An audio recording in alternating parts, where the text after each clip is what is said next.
Hare Krishna devotees, welcome to Shloka a day. Today's Shloka is Shloka number 24, which is the last Shloka of the 16th chapter.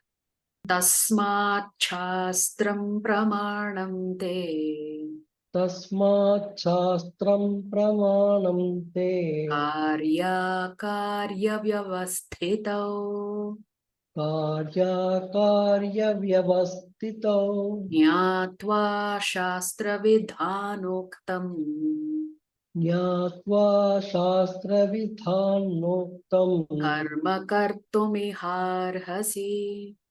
Karma Kartumiharhasi. Word for meaning, translation, and purport by His Divine Grace, Srila A.C. Bhaktivedanta Swami Prabhupada, Srila Prabhupada ki jai.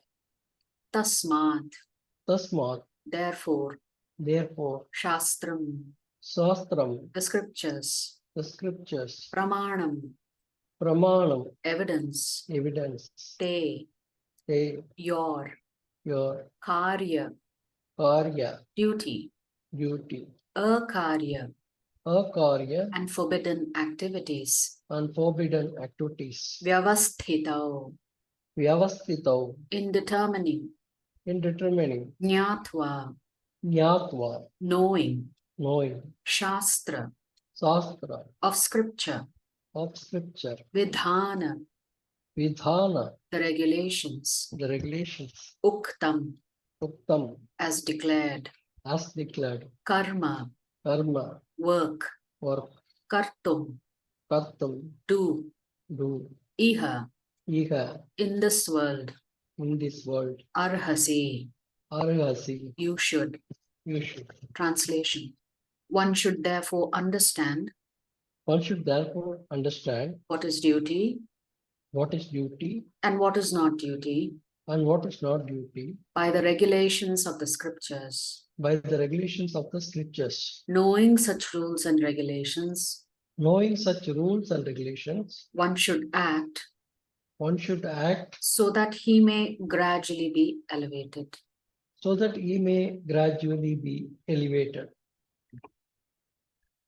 is the final shloka in the 16th chapter, with the Lord essentially saying, we should always act according to the scriptures.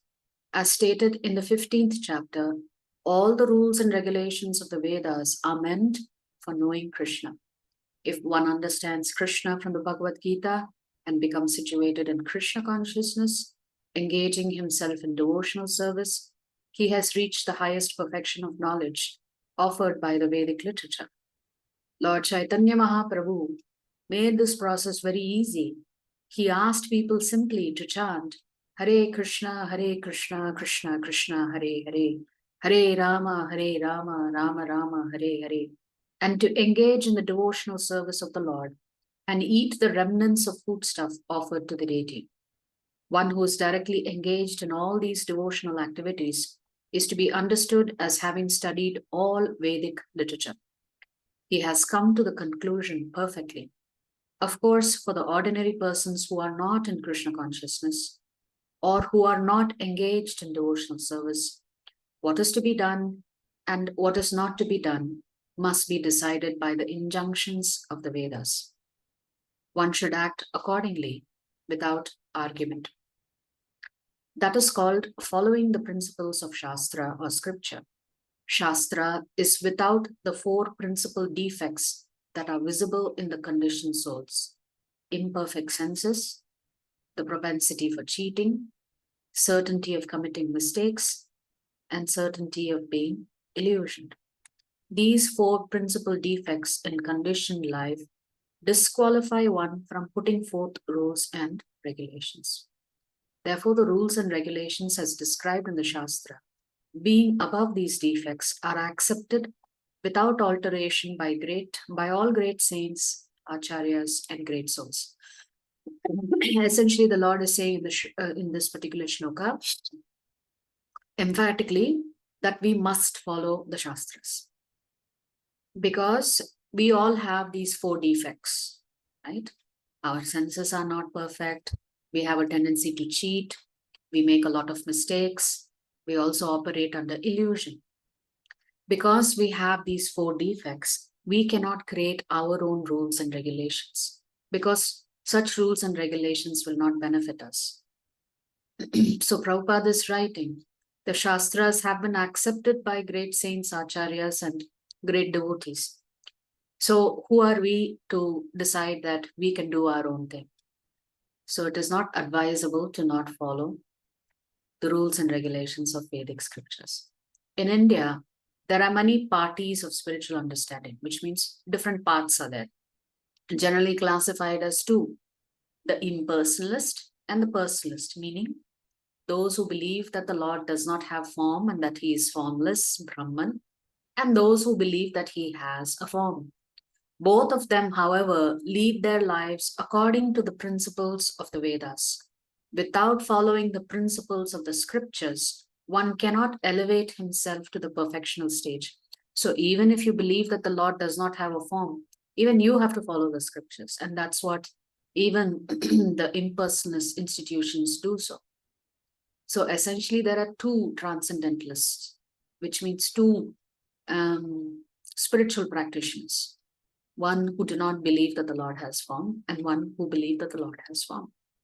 Without following the principles of the scriptures, one cannot elevate himself to the perfectional stage. One who actually therefore understands the purport of the Shastras is considered fortunate. In human society, aversion to the principles of understanding the Supreme Personality of Godhead is the cause of all faults.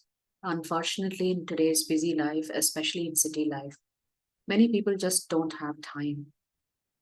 They don't make time for spirituality. And because they don't make time, it is costing them so much that they're not even aware of it. They are so ignorant. They're not aware that they're just furthering their misery into their next life. So, not understanding who the Supreme Lord, Prabhupada is saying, that is the greatest offense of human life. Therefore, Maya, the material energy of the Supreme Personality of Godhead, is always giving us trouble in the shape of the threefold miseries. This material energy is constituted of the three modes of material nature. So if we don't obey Krishna, we'll be forced to obey Maya, and therefore we bow down to money, we bow down to intelligence, we bow down to fame, we bow down to beauty. These are all temporary things. So we must first learn to bow down to Krishna. Then everything is beneficial for us. One has to raise himself at least to the mode of goodness before the path to understanding the Supreme Lord can be opened. Without raising oneself to the standard of the mode of goodness, one remains in ignorance and passion, which are the cause of demoniac life.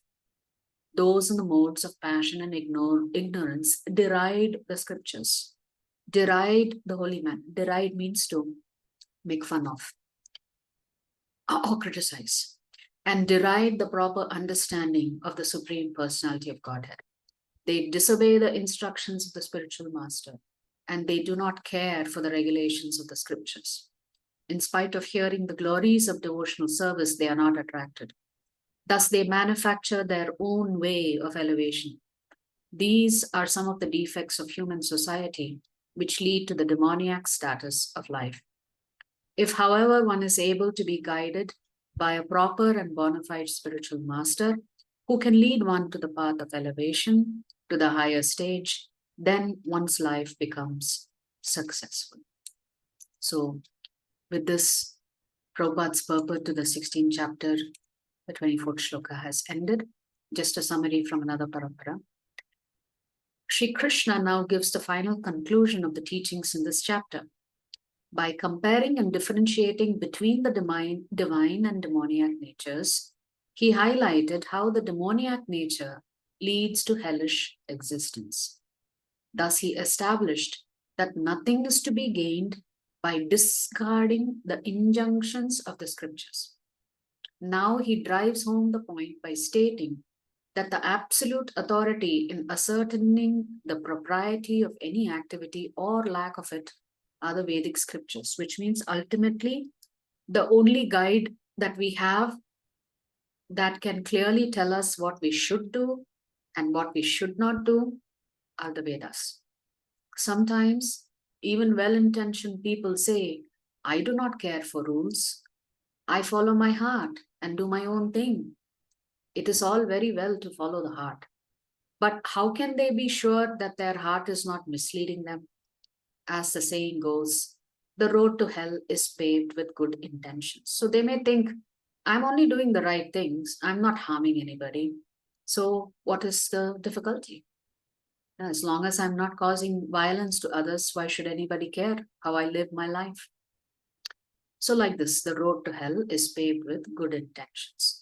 Thus, it is always wise to check with the scriptures whether our heart is truly guiding us in the proper direction. The Manusmriti states, Bhutam Bhavyam Bhavishyam Cha Sarvam Vedat Prasiddhyati. The authenticity of any spiritual principle of the past, present, or future must be established on the basis of the Vedas. Hence, Sri Krishna concludes by instructing Arjuna to comprehend the teachings of the scriptures and act according to them. So with that, just a quick overview again of what we covered in chapter 16.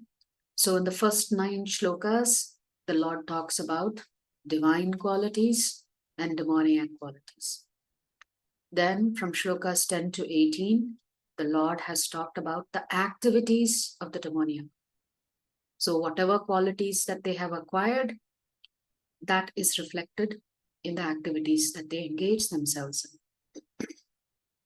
In shlokas 19 to 22, the Lord has spoken about the causes of demoniac activities and the consequences of nurturing the demoniac qualities. And finally, in the last 2 shlokas, the Lord is saying, we all clearly have a choice. Our choice is to cultivate good qualities, or the choice is to cultivate bad qualities. And this particular chapter concludes with the Lord saying, we don't have a choice, we just have to follow the scriptures. And if we follow the scriptures, it is for our best interest. How so? If we follow the scriptures, spiritually, you're slowly getting cleansed. And when you're spiritually cleansed, then your consciousness is elevated slowly. Therefore, what is right and what is wrong, we should understand from acharyas and follow that very religiously with a lot of faith and determination, because it is for our best interest.